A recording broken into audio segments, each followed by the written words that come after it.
Hey guys, what's going on? I just got off work.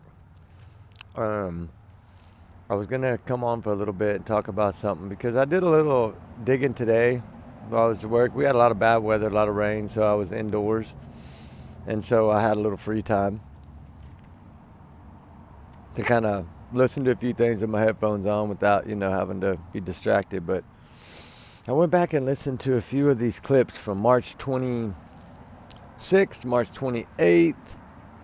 The March 28th was Seth Rogers on Fox 17. And then the 26th of March was, I believe it was the interview room where they broke down the clip, right? And kind of talked about it. And there was a few red flags in there that I picked up on because I'd always thought it compared a lot to the Summer Wells case. I think a lot of y'all feel that way. And I kind of got a different theory right now than I've had before after listening to all this. And I don't even know where to start, guys, but allegedly these are my opinions, my thoughts, my theories, my speculation, not to reflect the channel. We did, do your research, people. Don't take what I'm saying as fact. Do your own research. Just like I have to do mine. Y'all's comments, y'all's and y'all's alone, not to reflect the channel.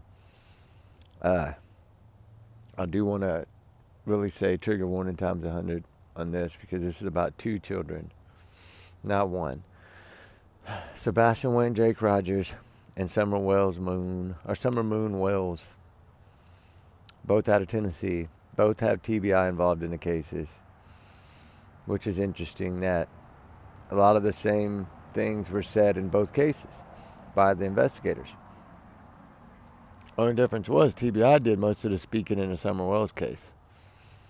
And I don't know, maybe that because they were so small and rural that they didn't really have a local department, and TBI just kind of took it over. I wish it would have happened in this case. They kind of did after day 8, but they still allowed, the Summer County to speak at the press conferences and things like that. So it wasn't all TBI. But where I want to get at is some of the things that I noticed in that interview. I always say that the answers lie in those old interviews. Was Chris talked about the lights, and then Seth Rogers talked about the lights, but his was a little bit different. Let me see if I can find where I wrote those notes about Seth. Hold on. Here you go, right here. March 17th. Let's see. This should be Seth right here. Hold on. Sorry, guys. I didn't have time today. I was so busy. I didn't have time to really prepare much. But, this was Fox 17, 9 months ago, March 28th. One of the questions asked was, what do you think happened? Kidnap, whatever, right? And he pretty much says whoever has him is not letting him watch the news or not letting him get on social media, or else he would reach out to me, right? Which makes sense. He's just basically trying to keep Sebastin's name in everything that he says, right? Which is wonderful. That's what you're supposed to do. He said it would,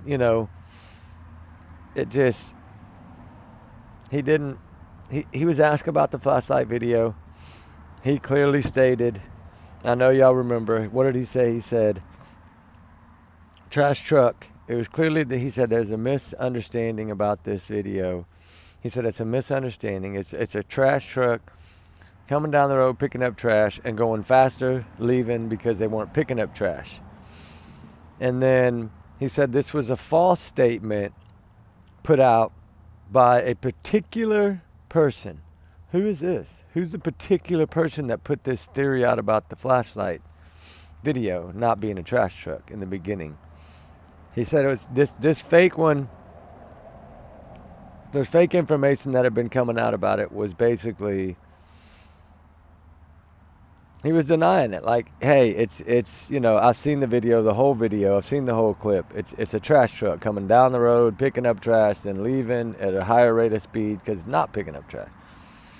And he said, but what got me was what he said, it was a particular person that gave the false information.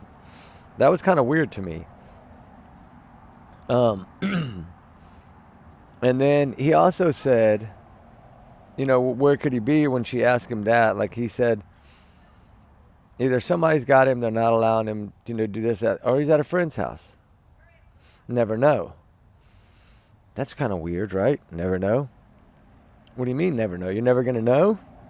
You're saying you're not going to stop. Your boots are on the ground. You're not stopping. You're going to search every day.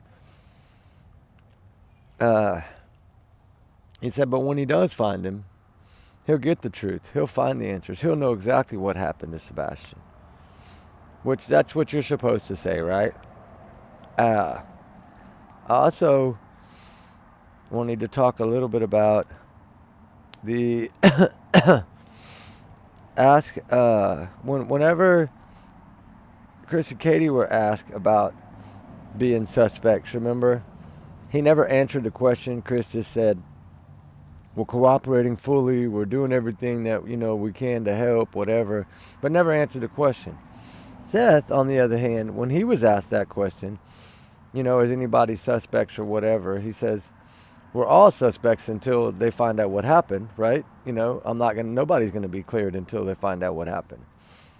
But then he was asked a different later on at the end of that interview on the 28th if he thought Chris and Katie were suspects. And he said, I don't know. But when asked if they were all suspects in the very beginning of it, he said, no, we're not. We're not looked at as any wrongdoing. This was his words, right? And then when she asked him about CPS, how did you find out about CPS? He said podcast. And I'm thinking, how bad does that make CPS look, right? That if he had to find out, the bio dad had to find out from freaking social media. He doesn't know why the CPS dropped the ball. He couldn't answer that question, right? But then again, he did say whenever he asked if he had communicated with them, he had spoke with them on that day, the 28th, right? We knew, I think they had left already, or were fixing to leave. I think the next day they burned off right to Yogi Bear. So they did reach out to him that day, but that's the first time in a couple of weeks. But he said, my phone is always open. I have 7 voicemails right now. I can't check them all when I'm searching, boots on the ground, right? And then ask about the volunteers. He said, yes, 10:30 a.m., they're still set up at that little shopping center. Volunteers show up with your ID, and they'll, help. We need volunteers from every state, everywhere in the world, which is what parents should be asking, right? He said, I won't stop till my son is found. Just listening to the things that he's saying and how he's using Sebastin's name the whole entire time, like spreading awareness for Sebastin, the whole entire interview. That's what separates the two. But if you'll notice, the title on this video is Copycat, right? Because I listened to a couple of these interviews, then I went back and watched a couple of Don and Candace interviews to see if there was any similarities. My God, they're like identical in cases.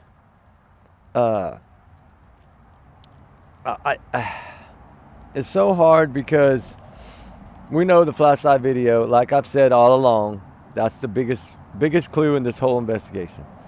I feel like now, after listening to his interview, that the cops were telling them and only showing them the clip of the trash truck clip. They were not showing them the other clip. And that's why they didn't really understand. They were just thinking trash truck, not understanding. So Ellie or somebody must have told him, hey, that's false person putting that out. Don't look over here. Just look at what we're showing you. It's the trash truck. This is the clip we're showing you. And I think because they had showed him the roadhouse, they showed him that clip, they went over the other clip, Sebastin leaving the roadhouse and all that with Seth, taking out the trash, which he said he couldn't verify him on that one, but they were showing him all these clips, so he probably just assumed, okay, they're being real, right? But they do that on purpose. They show you the bad one first, and they show you a couple of ones that you've been asking for, so you get your mind off that first video, and then all you remember of it, oh, it's just a trash truck, right? Which is good. It's good law enforcement. Really good that they were able to do that. But what got him, like I've always said, was Nick Barris putting it out. That's what stomped on them, to me. is because they were not going to let that leak. I don't believe that would have ever leaked. We would have ever saw it. Kind of like why we didn't see the Roadhouse. They never showed us the Roadhouse clips either. They've had those all along. Never showed it to us. Those were put out by other people, not law enforcement. And then there's a rumor now about the green hoodie had passed away in November. I don't know if y'all heard this or not. I don't know nothing about it, but I saw it in a comment that the green hoodie had passed away in November. So how did they interview that person? I don't know. I don't know nothing about that. I couldn't find anything to say green hoodie's not with us anymore. So I don't know. But if you go back to the Candace and Don and the Chris and Katie interviews, they both think all the law enforcement. They're climbing through the bushes. I seen them limping. Chris saying they were lined up all the way down the road. Did y'all notice that? They're both thinking like they're trying to get the law on their side. Like we're thinking from the bottom of our heart, why aren't you saying, hey, you're not doing enough, find my damn kid? Like most people would have been saying, yes, it's great that you're helping, but find my child. They're not going to be praising them if they're not doing anything. If they're not getting anywhere, why would they praise them so much? It's because they were nervous. They were scared, right? And in both instances had CPS involved. Both cases. Both cases kind of had the same scenario of don't know why. Don't know why I wandered off. Don't know why he walked out that door, right? Don't know why. Don't know why. Don't know why. That's the $1 million question. Don't know why, right? And then Don and them, of course, also thought kidnapped. That was his first thing was, oh, she's kidnapped, right? And I think that's what Katie and Chris tried to make it out to look like was a kidnapping. In my opinion, that's what I believe they did. And they did a damn good job because it's been almost a year and it's still not locked up. So, but hopefully, as everything comes out, because one thing that the TBI did make a statement on in the Summer Wells case early on was reached out to all social media and people for spreading her name, but also said, we're monitoring all social media. So when Chris and them were on social media, they knew they were being monitored, right? He didn't care. He's kind of taunting them too, right? Taunting everybody because he thinks he's a Billy Badass, right? Mr. Mullet Man himself. That's what he thinks, right? But some of the things that really got me, we know in the Don and Candace case, they were both all either too much alcohol or too much something when they gave that interview. They could roll, eyes were rolling. They couldn't even really. Then they did talk a little bit more about Summer than, of course, Chris and Katie did about Sebastin. Just got to remember, this is boy-girl, 15 versus 5-year-old. You have to be different about what you say, right? But they both appeared to be covering it up. And another thing that got me, one of the biggest red flags in it all is neither one of the husbands were at home at the time. But yet, in 2 minutes, that Kansas turned around, Summer was gone, she called Don. In 3 minutes, Katie called Chris. You see that? 2 minutes, 3 minutes. Like Katie and them tried to do one more of everything they did. Like, let's just add a minute to it. Right? Which is why I think they waited 8 days to speak. I think they were trying to figure out their plan and make sure, because I think what's really going to get them, I think what's really, really going to hammer them, I think what really flipped this out on that 8th day was when they spoke on that first podcast and then on Chronicles of Olivia, right? Whatever statement they gave law enforcement in the beginning, because you know they gave a statement, it's not going to match up, I guarantee you, because they waited 8 days to talk. So now if they'd have kept talking right away, they probably would have remembered everything. That's why her story's changed so much, because they let such a gap go by between the police statement and the actual interview statements. They allowed too much time and they started forgetting, and then they were tongue twisted. That's why she almost slipped a couple of times, right? In my opinion. All allegedly in my opinion, though. But they both talked like they weren't coming back. Straight out across the board, y'all know that, and well as I know that. They both spoke like they were not coming back. One set of them just ghosted altogether and took off to Yogi Bear. At least the other one stayed back. You know, like, there's so many similarities. I had so many here I wanted to go over. Like, I did the 2 minutes and 3 minute thing is really getting to me. And then that they both called their husbands before the law. You always call the law first. Any mother's going to call 911 first. My God, come help me. My kid's missing. Jesus, hurry up. Please, please, hurry up, hurry up. That's what they're going to do. And neither one of them did. They called the abusive fathers that had CPS reports. I mean, really? Oh, God. I don't know how they hadn't locked them up yet. I mean, if we as this YouTubers can figure this stuff out, man, that's crazy, ain't it? And they were both in rural areas, right? Both with no shoes. Like, everything is the same. Like, this is the same case, just 5-year-old versus 15-year-old, male versus female.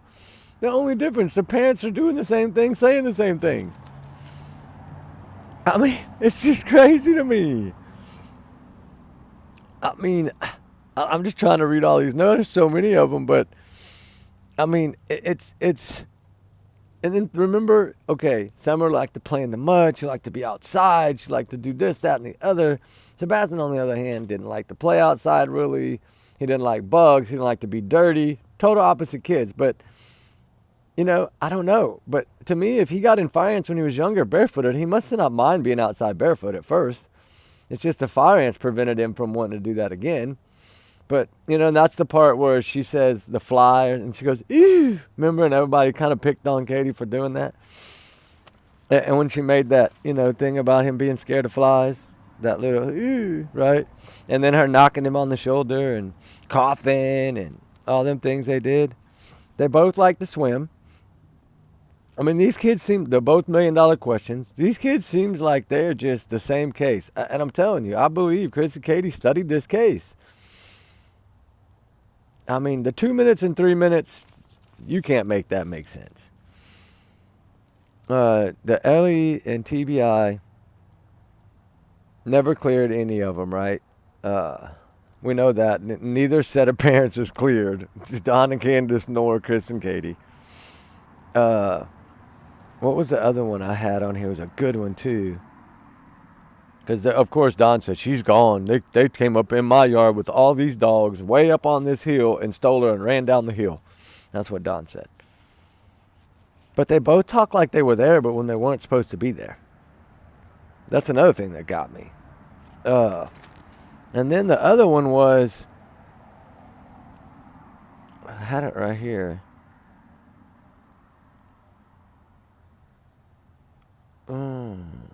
Let me see where I'm at. Hold on. Chris and Don. The next step, right? They were like they were trying to get into the next step of what they were going to do, how it was going to go, what was going to happen, right? Remember, like Chris was trying to, okay, here we go. Let's get to the script. Like Don and them were the same way on that. They really were the same way. And another thing that I looked at is what she said about when she said, if Sebastin can hear you, what would you say to him? Remember when they asked Katie that? What would you say to Sebastin if he could hear you? We love you. We. See that? We? Okay, Chris beat him with a belt and had CPS reports, but you're going to say we. When we know dang good and well that Sebastin was scared to death of Chris Prophet. But yet, you're going to say we love you. We want you to come home. You're not in trouble. Really? 3 negatives? When they ask you a positive question, you give them 3 negatives. Red flag, red flag, red flag. Okay? To me. And this is just to me, guys. I don't understand how she would be so negative on a positive question, right? This is your chance to talk to your son, and that's all you're going to say? We love you. We want you to come home. You're not in trouble. Wow. Tells me that you had some trouble that night. Probably over the video games, and you got into a fight with him. Because I'm still now, I'm wondering now, I'm torn. Because, you know, now we got the new info that his truck picked up on Wi-Fi. They're not going to tell us what day, right? But I'm wondering, did he leave his phone, hang up with her a little before midnight, leave his phone, drive home. He'd have got there right around 3 o'clock, about the camera footage time. Actually, probably a little bit sooner, but just say whatever take. He didn't leave right at 12. And he got there by 3:10 a.m., 3:15 a.m. Parked down the road, came and met Katie. It could be just these two. These two could have pulled this off all by themselves. They technically had enough time. Katie just carried him out to Chris, met her halfway. Chris grabbed him. Katie ran back in. And Katie don't know where he went because she don't know where Chris took him. So she's not lying when she says, I don't know where he's at, over and over and over in that thing. I don't know. I don't know why he walked out that door. But you say he's not a runner. You said he has never ran before. He is not a runner. But yet you're going to sit here and tell me that he, I don't want to lose that fire, it's all wet. It rained all day today. You're going to tell me he's not a runner in 100 sentences, and then you're going to say you don't know why he walked out that door. Because he didn't walk out that door. You carried him out that door to Christopher Prattfoot waiting outside where he knew where to stand and wait. And then he made it back in time to get in that crane by, what was it, 6:29, 6:30? I don't know. It had a 3 in it, I'm sure. 6:30. Like everything they do is 3s. I mean, they had 12 hours from the roadhouse to when they reported him missing. 12 hours. Like right at to the minute, 12 hours. So that's plenty of time, especially if the argument happened in the house. Like some people thought this in the beginning, that the neighbor was correct, that she did see his light go out at 11:30. She did, that could have been when she had just hung up with Chris, and then she went in there to turn his light off, or, whatever. And we know it was after 11:25, 11:30, somewhere around between 11:30 and 12, they hung up. So was this that 1:38 p.m. time when she turns off all the lights and then stands and looks out the window to make sure nobody's looking, right? Maybe he did take out the trash that evening. Maybe he did try to go to bed at 9 but couldn't go to sleep or was playing his video game. It's Sunday night. Remember, he's in the routine of the weekend. So it's Sunday night. They're going to stay up a little later normally. And maybe she kept getting upset because of all the wine or whatever. And then like trying to talk to Chris. And I guess maybe he was being, I don't know, maybe. And because that thud has always, to me, that's her brain. I said that in one of my first videos. I felt like her brain was saying it and she didn't know how to switch it. But that the thud just came out, because it didn't come out to the third interview, or the second interview, third, whatever it was. So, and then it went from 9 p.m. to 10 p.m. to 11:30 p.m. to whatever. Like, everything changed on that. So, I've always wondered, back in my mind, I've always thought she carried him out of that house somehow, some way. Or he never made it home from the roadhouse. But let's just say he did come home from the roadhouse. She had to prove her case. She had to prove that this child was alive in her car. So that's another red flag from hell. That shows me that they know she's guilty, right? They're pushing her to prove that she had him at home, right? Because they're probably like, you work at Brinks, you had no cameras, no nothing, but yet you want us to believe what you're saying. We don't believe you. And I think that's why she's been so quiet, because she's scared to death. And I think Chris is saying it's going to be okay, but I think they're going to be busted. I think they're going to go down. I think they got way more. I think they got more footage. I've always said that. I think they got more camera footage. I think they got pretty much almost enough. And who's to know it ain't coming soon? They're probably just looking for him first. And then they'll be ready to go. I don't know why we're wanting to go out over here. Maybe because it is wet. I don't know. But let's see if we can't get it going a little better. There's some small ones here. Maybe they'll get fired up. But, I do feel that it's possible that a lot of y'all could have been right in the beginning, that it did happen in that house. Whatever happened in that house, either two ways. Either they got into some kind of fight, she pushed him, he fell down over the bed, hit his head on the floor, whatever it may be. Not saying it was purposely done, I'm just saying it could have been an accident, and just like Don and Candace, and they covered it up. Or it could have been planned. We don't know. She could have gave him too much medicine like Seth thinks, knocked him out, carried him out to Chris. I don't know where he went because I didn't take him. No, she's right. She didn't take him. Chris did. So she's not going to know where he's at. And that would explain the 17-hour trip the next day to pick up a camper, why it took so long, right? Which we always kind of worked on in the beginning of this case. And it's just these so many things, right, that got me now wanting to think that something did happen in that home. And that it was bad, really bad. I think she lost her cool, right? And she said, I just want him to be okay. Kind of like Candace said, right? I just want her to be okay. I don't want nobody to harm her. Nobody's going to harm her if I'm around. Remember Candace? You know, kind of Katie like pulled the same thing, but not as much because maybe it was a boy, so they weren't trying so hard to push like they did for Summer. But it's almost an identical copycat. So if you're going to say copycat, this is one to put in the books for copycats. Because that light video clearly shows two people, and one of them goes back to that house. So it can only be Katie because she was the only one home the next morning. And then to say that she looked, you know, that's another thing she said in that video. After she said she took 3 minutes and then called Chris, said he's not in the house nowhere, he's not there nowhere, she can't find him. And then after that, when she's asked another question, she said, well, I looked in all the closets, I looked high and low, remember? I looked everywhere. Well, that takes way more than 3 minutes, so make up your mind. And then the leaving to go to the school thing always got me. Because now there's some new thing flying around that he was seen at 11 something that morning. Which I don't believe it. That would have already been out by now. That wouldn't have just now be coming out. No. If he'd have been seen something at 11 by that school, they'd have had him. There were so many law enforcement present in those areas at that time that if he would have been seen by that school, he would have been, the cops would have got him. So I don't nowhere believe that at all.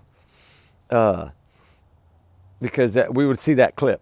They'd be like, look, here's the camera footage. He was right here at the school. They would be showing that. This is him. Go find him. This is what he had on. This is what he's wearing. Like they do in any missing case. They always post the last clip, whether they be at school, like the Lily Pepper case when she walked out. They showed all the clips of her in school, on her phone, everything.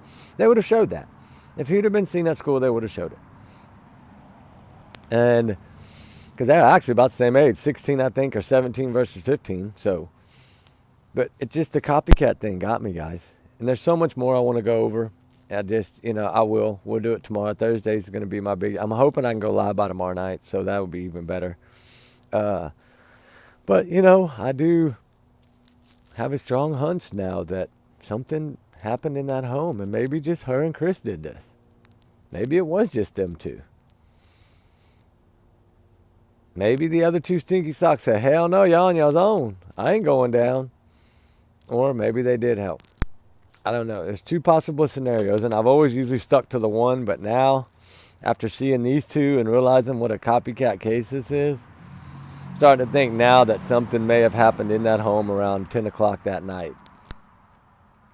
Because that's the part she lied about in the beginning. She said 9 because she didn't want to say 10 because that's when it happened.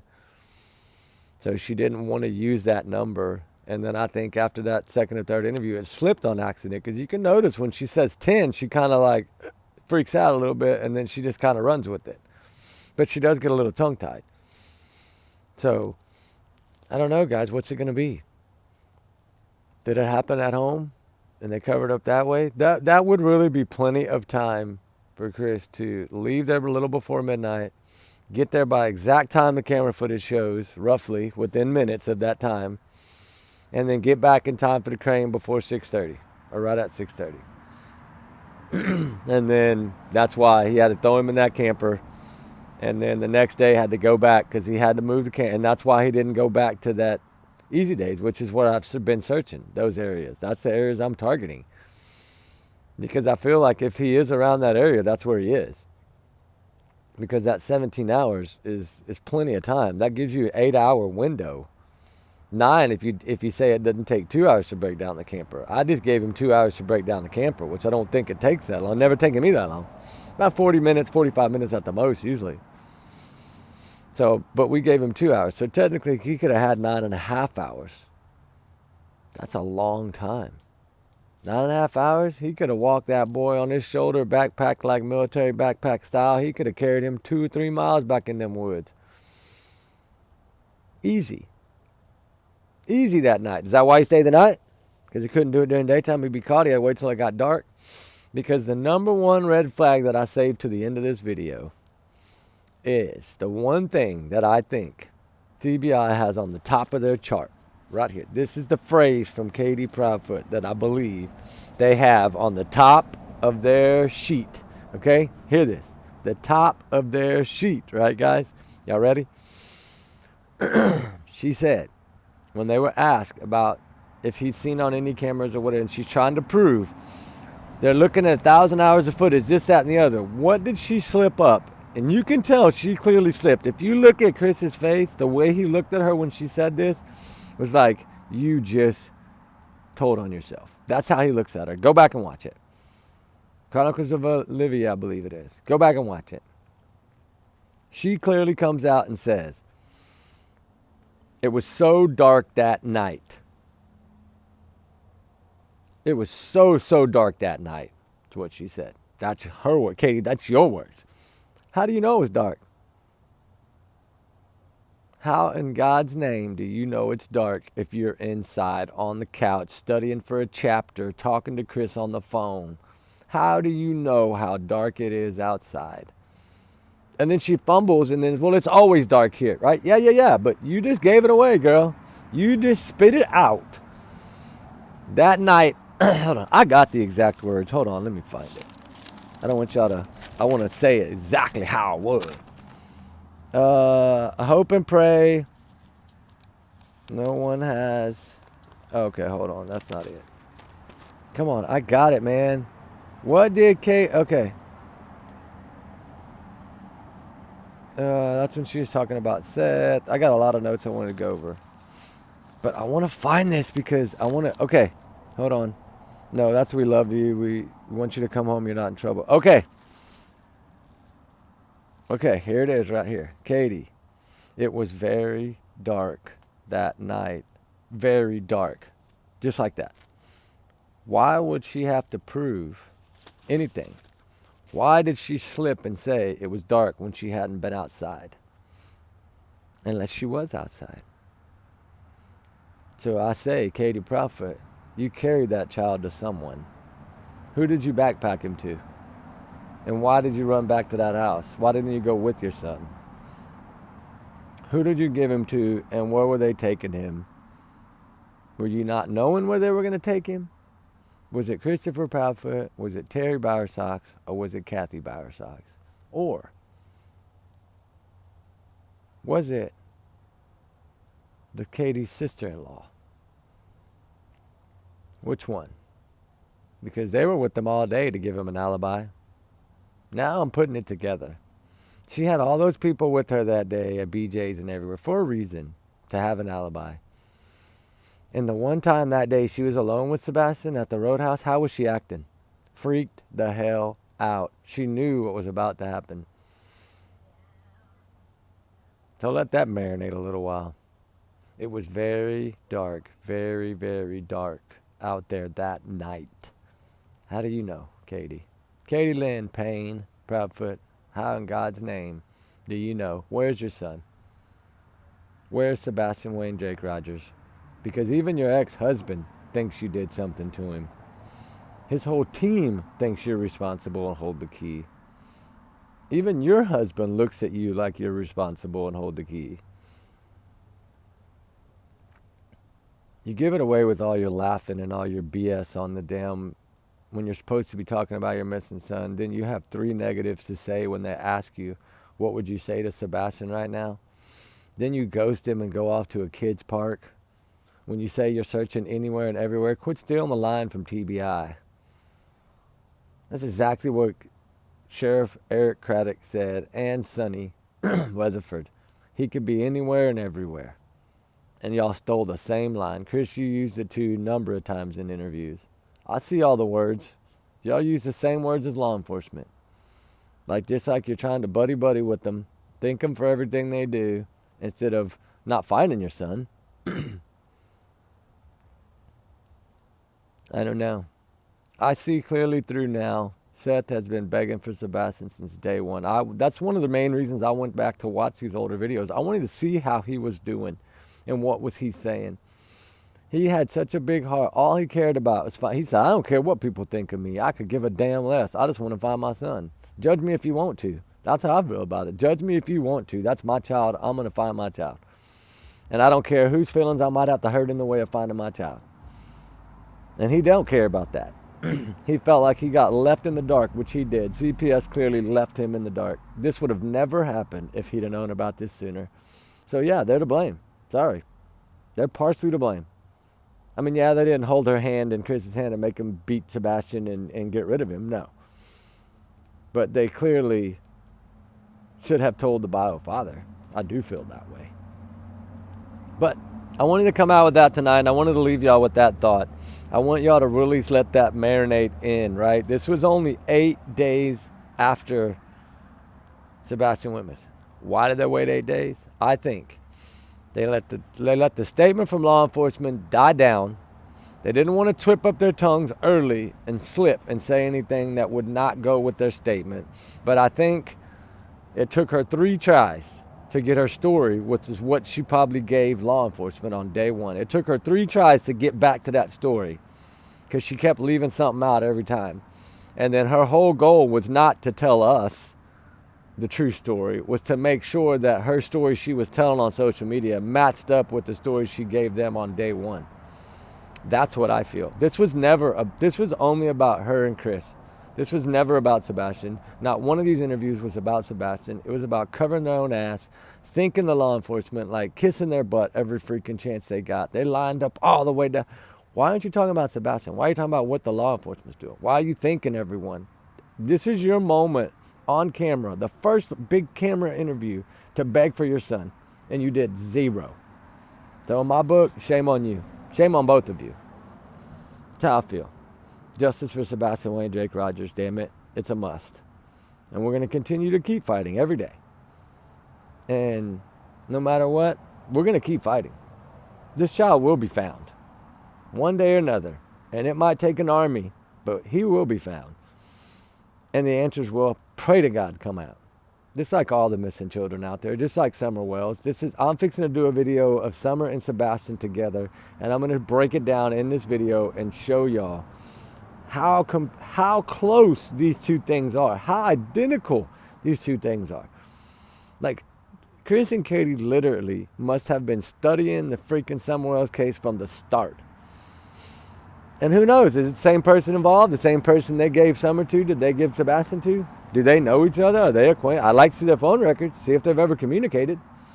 I would really like to see that, if they ever reached out to each other in any way. Even after he went missing, had they ever reached out to each other? I'd like to know that. Law enforcement will know that, but I'd like to know that. But I'm telling you, law enforcement has way, way, way, way more. And these videos that they have, the other videos that they have, supposedly there's 2 or 3 videos they have. They will never come out now after that first hiccup. They're going to make sure that those never get out. And I don't blame them. This flashlight video should have never got out. And I think that's why he was so upset, because he had already showed the parents just the trash truck part for them to just see that part and not show them what they were holding as evidence against him. That's how I feel. And that all that did was, by it coming out like that, is it gave Chris and Katie one little boost. Because if you notice, after all that came out with Nick Barris, then they started going on social media and just taunting and talking shit, right? That's when all the stuff started coming out, Sling Blade and all the BS, right? They're like, oh yeah, we got the upper hand now, right? We just need to figure out how to debunk this video. That was their whole plan. It was always about them, never about him. Seth has always been about him and never about himself. So that's how I see it. Anyway, guys, we love y'all. We appreciate y'all. We'll do more tomorrow night. Get ready. It's going to be a little crazy, and hopefully I can go live. Maybe. I don't know. I already sent in my thing. They recognized my partnership, sent me back the acceptance of the partnership. Then I had to set up some more stuff. Now it's in review. I could get it back as early as tomorrow. So if I do, great. We'll be live tomorrow. If not, maybe Friday or Saturday. But anyway, guys, because I go off. Today's my last day, and I'm off for 7. So we're going to have some fun now. Perfect timing. Anyway, guys, y'all be good, be safe. Justice for Sebastin Rogers always. Trigger warning times 100 million. Allegedly, all my alleged bubble. Remember, y'all do y'all's own research. Don't take my shit as fact. All right, guys, well, have a good night. We love y'all. Y'all be safe, be good. We'll talk soon, all right?